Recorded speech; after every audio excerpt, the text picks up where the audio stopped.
Hi everyone, welcome back after taking a few months off to recuperate and rejuvenate. I'm excited to be back. Now, during my time away, I've not just been inspired to continue sharing the regular content that I create for you, whether there are those monthly slow-moving planetary movements, but also I'm excited to expand our journey together. I'm thrilled to introduce Cosmic Glow by Anisha to you.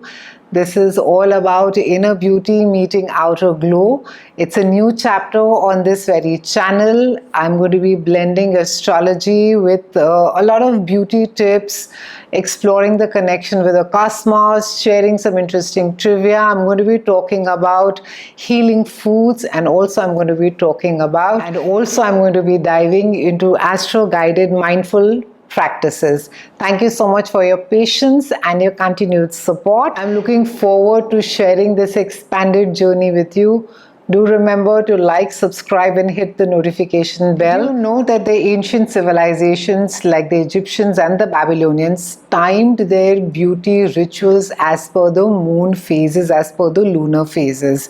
They believed that the new moon was perfect for purifying and starting afresh, just like we use them today as well, but not so much as far as beauty is concerned. And also in medieval Europe, farmers would plant crops during the waxing moon, believing that they would grow stronger. Just like these crops, your skin and your hair thrive in nourishment during this phase as well. We have a full moon that is there on the 17th of September, and full moon has been linked with beauty and mystique for centuries. In ancient Rome, women would bathe in the moonlight, believing that it enhanced their beauty and fertility. The idea was that the moon's fullness would transform its energy to them. I'm going to be diving a little bit more deeper as to what are the beauty rituals, how it is that you can take care of yourself better. And on this chapter of Cosmic Glow, when inner beauty meets outer glow, we are going to be looking at these aspects as to how it is that we can time our beautifying rituals, how it is that we can nourish ourselves better and time it or sync it with the lunar phases.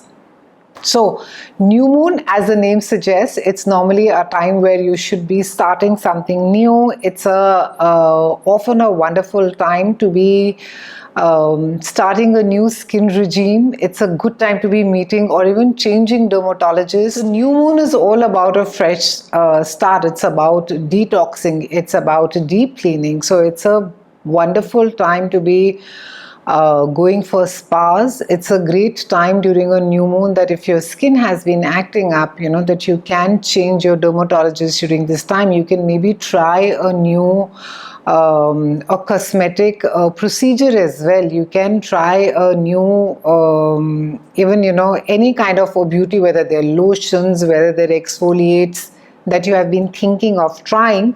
But this would be a good time for it, not just to try, but also this is something that in all likelihood would work well for your skin. Also, with the new moon, it's a good time to be setting intentions as and your beauty goals. So it's a time when you are letting your hair grow out. It's a time to trim your hair. It's a time to be getting a new haircut. New moons also, when you time them with any kind of a cosmetic surgery, they tend to work quite well. In fact, during Venus retrograde, that's a time when Venus is retracing its steps back. Venus is moving backwards. That's normally a time where we absolutely don't encourage our clients to go and get any kind of a cosmetic surgery. So I'll try and do a separate video on Venus retrograde on cosmetic surgeries or cosmetic procedures, but Venus retrograde is a definitely no-no. Also, we also can time along with the lunar phases, ensuring that Mars is active because Mars rules all the surgical equipment that is there. It rules surgery. So a Mars retrograde, if a surgery is concerned, a Venus retrograde, where a cosmetic surgery is concerned, both these things need to be avoided. During a waxing moon, that is a time when the moon is sort of, it's becoming larger. It's not yet a full moon, but it is growing bigger. It's a wonderful time to take new supplements, try new supplements, visit a doctor, go in for your blood test, look at hydrating serums, look at moisturizers, treatments that promote growth. That's a wonderful time when the moon is gaining its fullness. Also, it's a wonderful time to be doing hair masks for your hair. It's a wonderful time to nourish yourself as the moon starts waxing. Now, with a full moon that is there on the 19th, that's the time to be amplifying the glamour. It's a great time where, full moon is when it's reached its fruition, everything is complete, it's come to an end. It's a great time to literally go all in for you can go for a spa retreat, you can go for, high-end treatments during this time. It's a good time to be investing in those expensive creams that you've been thinking about. It's a fabulous time to get a full body massage. It's a great time to literally soak and pamper your body as much as that you can. Also, I would suggest that try major haircuts or major hair transformations around a full moon. They seldom go well, or even if they have gone okay, you won't be satisfied with it. So it's a good time to be getting hair treatments done, not a good time for a haircut as well. With a waning moon, that's the time when the moon sort of starts shrinking. That's the time to be releasing and refining. So it's a great time to be cutting hair. It's a great time to be going in for trims. It's also a good time emotionally to be detoxifying. Try and be in sync with your inner beauty and your outer glow. Try and see what is it that feels good to you physically and whether that is resonating, and that should automatically resonate physically for you.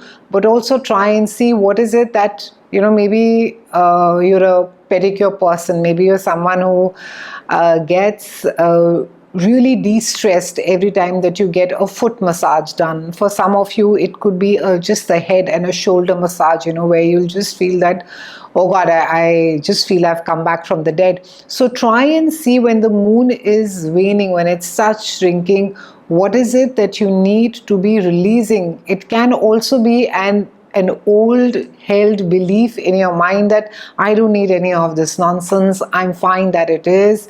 Maybe it's a time for you to be letting go of those notions that you do not need an external self-care.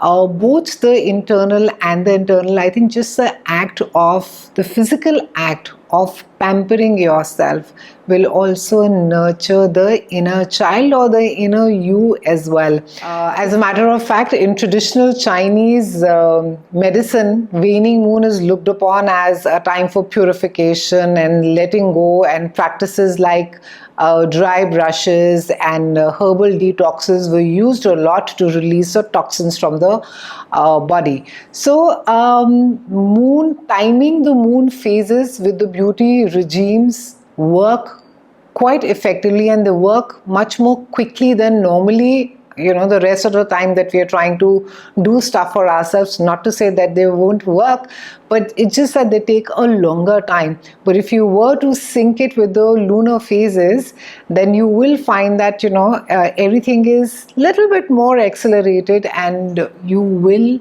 or I would say your inner glow will be reflected outwardly quite easily. It's been a pleasure speaking with you. See you soon. Thank you so much for watching.